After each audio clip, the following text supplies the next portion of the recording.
बिस्मिल्लाहिर्रहमानिर्रहीम। मैं हूँ इरशाद इनायत। आज हम बात करेंगे रेशो एंड प्रोपोर्शन पर।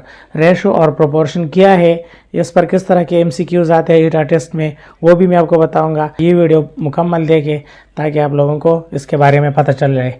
रेशो एंड प्रोपोर्शन, हमारे पास रेशो ये है, compare two quantities of the same kind by division A ratio B are A और बी। रेशो हमारे पास द कंपेरिजन है, किस चीज़ के, दो क्वांटिटीज़ के, दो को हम कंपेयर करते हैं एक दूसरे के साथ, तो ये हमारे पास रेशो होता है। सही है। मिसाल के तौर पर ए रेशो बी, इसको हम इस तरह भी लिख सकते हैं, ये डिवीजन है असल में, वन ए और बी, इस तरह भी हम लिख सकते हैं। इस तरह अगर ये आ गया, मिसाल के तौर पर हमारे पास 3:4, इसको हम 3/4 इस तरह भी लिख सकते हैं।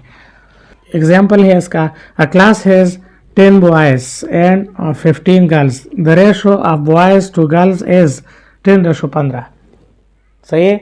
एक क्लास है, उस क्लास में 10 लड़के हैं और 15 लड़कियां हैं। सही है। 10 लड़के और 15 लड़कियां, तो लड़के और लड़कों के रेशो किस तरह हम लिखेंगे, 10:15। सही है। Boys ratio girls 10:15। और इसको हम सैम्पल इस तरह भी लिख सकते हैं, क्योंकि ये सिंप्लीफाइड फॉर्म नहीं है इसका।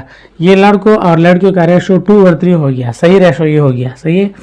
इस दोनों साइडों को अगर हम 5 पर तकसीम करते हैं तो ये हो जाता है 5 × 5, 5 × 3 = 15, 5 × 5, 5 × 2 = 10, तो 2/3 ये इसका सिंप्लीफाइड फॉर्म है। अच्छा, अब हमारे पास प्रोपोर्शन क्या है। प्रोपोर्शन हमारे पास दो रेशो के कंपैरिजन है, ये दो क्वांटिटीज के कंपैरिजन है। तो ये जो दो रेशो है, इन दो रेशो का कंपैरिजन फिर क्या हुआ, फिर हमारे पास प्रोपोर्शन हुआ। मिसाल के तौर पर, when two ratios are equal it's called proportion.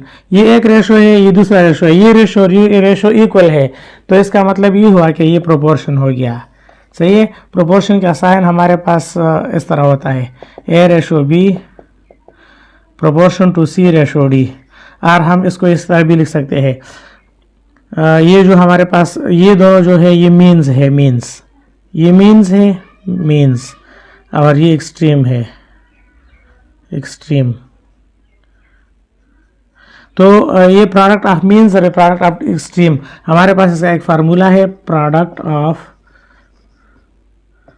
Means ये इक्वल होगा प्रोडक्ट ऑफ एक्सट्रीम। इसका ये दोनों इक्वल होंगे, ये दोनों ज़रब करके ये इस दोनों के ज़रब से बराबर होंगे। हमारे पास ये फार्मूला है। हम रेशो को इस तरह भी लिख सकते हैं, A/B = C/D। तो ये ज़रबी, इसको इससे ज़रब देते हैं, इसको इसको, तो ये क्या हुआ, ये इक्वल होंगे। सही है। A/D इक्वल होंगे B/C का, तो ये A/D और B/C, A और D ये हमारे पास एक्सट्रीम हो गए, B और C हमारे पास मीन हो गए। तो ये प्रोपोर्शन का फार्मूला है। अभी इस पर हम एक दो क्वेश्चन करते हैं कि किस तरह के एमसीक्यूज़ आते हैं हमारे ईटा टेस्ट में, इंटेस्ट टेस्ट में, जितने भी हमारे टेस्ट है किस तरह के क्वेश्चन आते हैं, चलो देखते हैं। हमारे पास ईटा टेस्ट, इंटेस्ट वगैरह में रेशो और प्रोपोर्शन के इस तरह क्वेश्चन आते हैं।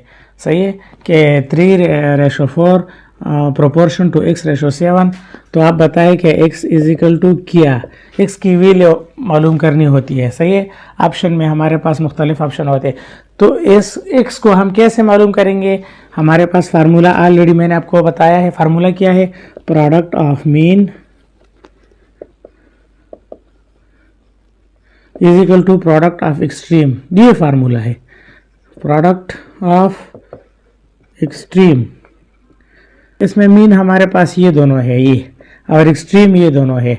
तो प्रोडक्ट ऑफ मीन हमारे पास 4 × X ये बराबर होंगे प्रोडक्ट ऑफ एक्सट्रीम 3 × 7 के, 3 × 7 के। तो ये हमारे पास क्या हो गया, 4X = 7 × 21। X हमारे पास हो गया 21/4। 4X = 21, तो X हमारे पास हुआ 21/4। सही है। अभी अगर हम, ये भी हमारे पास जवाब आ सकता है। अच्छा, अगर जवाब वहाँ पर अशारिया में हो तो इसको हम इस तरह भी लिख सकते हैं, तक़सीम 4, 4 × 5 = 20, 1 असिल 0, 4 × 2 = 8, 2 आ गया 0, 4 पंजा 20, तो इसका जवाब करेक्ट आंसर 5.25। x की वैल्यू 5.25 ये। सो x इज इक्वल टू 5.25, ये x की वैल्यू आ गई। सही है, तो आप याद रखना x जहाँ पर भी हो आपने इस फार्मूले को इस्तेमाल करना है, प्रोडक्ट ऑफ मीन ज़रब प्रोडक्ट ऑफ एक्सट्रीम। तो इस फार्मूले से आपका x जो है वो मालूम होगा। सही है, तो उम्मीद करता हूँ कि ये वीडियो आपको पसंद आ जाए, और आपसे एक रिक्वेस्ट है कि मेरे चैनल को सब्सक्राइब करें, वीडियो को लाइक ज़रूर दबाएं और कमेंट करें अच्छे अच्छे। बहुत ज़्यादा मेहरबानी, शुक्रिया, थैंक यू सो मच।